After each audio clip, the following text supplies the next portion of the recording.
Hi, welcome to Red Bull Racing, Red Bull Technology.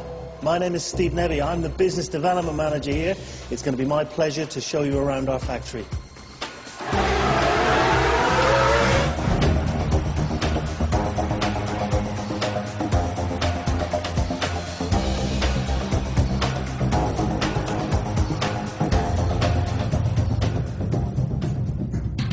This is where we make our carbon fibre parts.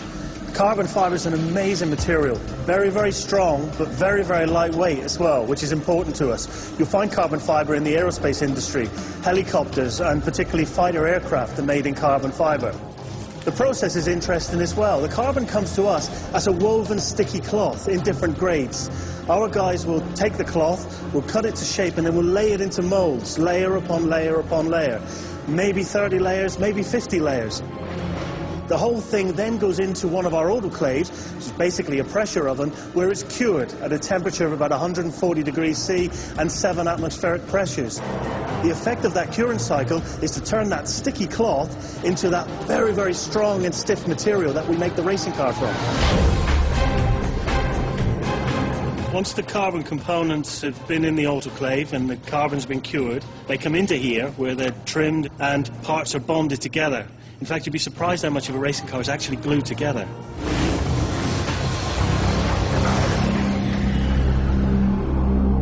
This is a fascinating process called stereolithography. These machines are, on one side, a deep vat of liquid epoxy resin. On the other side is a computer. Our designers produce three-dimensional designs, which are then downloaded into this computer. This computer then projects a laser from one side of the machine onto the roof of the machine and down onto the surface of the resin. Where the laser touches the resin, it solidifies it, layer by layer by layer, until eventually we've produced a three-dimensional object inside the liquid. The whole thing rises up out of the resin and gets cured and onto the wind tunnel model.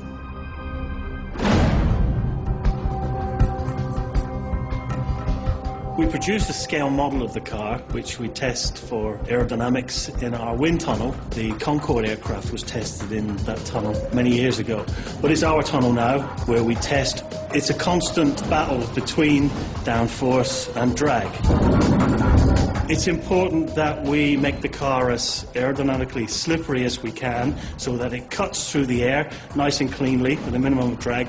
But we want the downforce because at some circuits it's important to get us around corners very, very quickly. Different circuits require different types of aerodynamic configurations. The two extremes are in fact Monaco, where there are lots of tight corners where we need downforce to push the car onto the track to increase grip. The other extreme is in fact the Monza circuit, which is lots of straights and big long sweeping corners where we would reduce the amount of downforce to get the car to go faster in a straight line. We produce many components for the wind tunnel model, far more than we do for the car itself, because this is the experimental stage. This is where we're trying lots of different ideas. Those that work make it to full size and actually appear on the race car itself.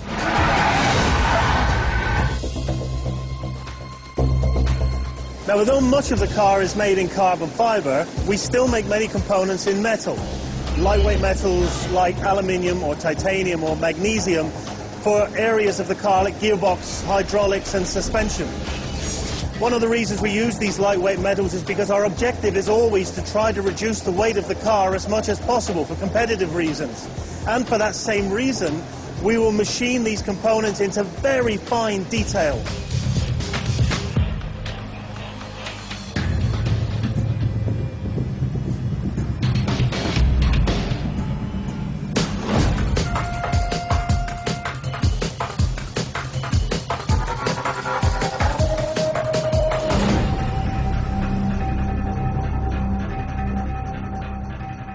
We use the big 5-axis milling machines in the manufacturing process for some of the larger items like the chassis.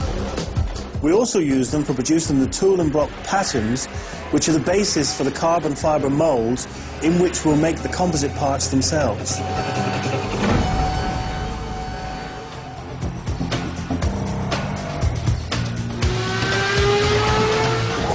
initially painted here in our paint shop and in fact comes back every time the car runs at a test or a Grand Prix. A stone chip does a lot of damage at 200 miles an hour, and it's really important that the car looks at its very best because of course it's representing our Red Bull brand along with the brands of our partners.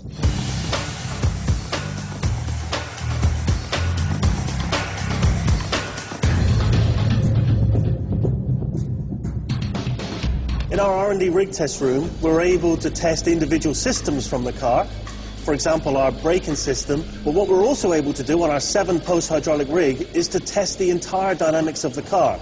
We're able to put a full-size car onto the rig with 7 hydraulic actuators. There's 1 under each wheel, 2 under the engine, and 1 under the nose. Now, one of the things we're able to do is to put the car through a whole range of frequencies to see where different parts of the car vibrate. Just like in a road car, when you get to a certain speed and your dashboard starts to vibrate, different parts of our race car will do the same thing. But it's extremely violent, so we need to know where those points are. Also, and more interestingly, we've recorded telemetry, which means that we can simulate any of the circuits that we race on.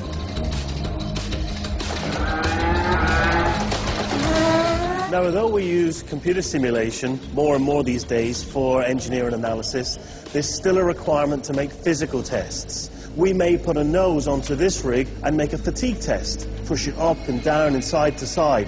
Another test that we have to apply by regulation is to apply hydraulic loads to the chassis. We squeeze it and we put loads onto it. In fact, the load that we put onto the roll hoop, which is the piece behind the driver's head, is equivalent to putting a double-decker bus full of people onto the top of the car.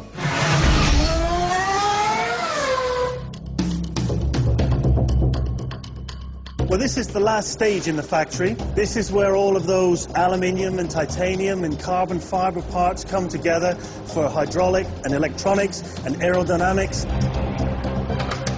And of course the 3 main components being the chassis, the engine and the gearbox.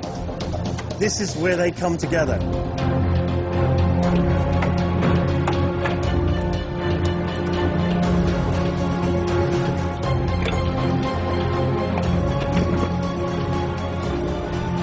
The car is then transported to the Grand Prix to compete, and afterwards, this is where it comes back, to be dismantled, for parts to be sent in different directions, to be quality inspected for hairline cracks and other flaws, and in some cases replaced by better parts to make the car go even faster.